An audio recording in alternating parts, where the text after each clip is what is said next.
হ্যাঁ বলুন, আপনার নাম কি? আমার নাম গঙ্গাচরণ হালদার। গঙ্গাচরণ হালদার। আপনার বয়স কত? বয়স 60+। 60+। আচ্ছা, আপনি আমার এখানে ওষুধ খেতে আসেন, আপনার সমস্যাটা কি, কষ্টটা কি? আমার ওই ওদের সমস্যাটা হচ্ছে জ্যাভলিন ছুটতে গিয়ে আমার হাতে লাগার মানে প্রচণ্ড লেগেছে, আগের থেকে ওই ব্যথাটা আছে। আপনি জ্যাভলিন ছোড়েন? হ্যাঁ। আচ্ছা, আপনি তাহলে স্পোর্টসম্যান? স্পোর্টসম্যান। আচ্ছা, আচ্ছা, 100, 400, 800 আমি খুব ভালো রানার। আচ্ছা আচ্ছা, আপনি 400 মিটার, 800 মিটার এসব রানও হ্যাঁ। অংশগ্রহণ করেন? হ্যাঁ। আচ্ছা আচ্ছা, আপনার জ্যাভলিন ছুটতে গিয়ে লেগেছে? জ্যাভলিন ছুটতে গিয়ে হাতে আচ্ছা আচ্ছা, এটা লেগেছে কতদিন হয়েছে? মাস 6 হবে।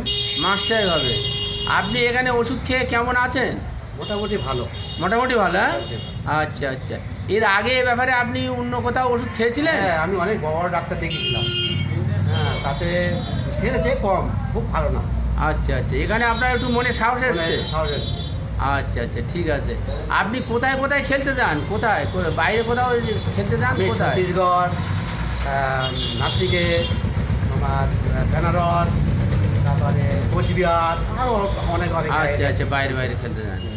ঠিক আছে, আপনি এখন খেলা চালিয়ে যাচ্ছেন তো? হ্যাঁ, এখনো আমাদের খেলা চালিয়ে যাচ্ছি, এখনও খেলা আছে, ব্যাঙ্গালোর খেলা আছে। আচ্ছা আচ্ছা, হুম। ঠিক আছে। আপনি এখানে ওষুধ খেয়ে উপকার পেয়েছেন, আপনার মনে একটা জোর পেয়েছি। সাহস এসছে, তাই তো? হ্যাঁ। মনে একটা বিশ্বাস এসছে। হ্যাঁ। ঠিক আছে, আপনি এখানে ওষুধ খেয়ে যাবেন, আশা করি আপনি ভালো হয়ে যাবেন। হ্যাঁ।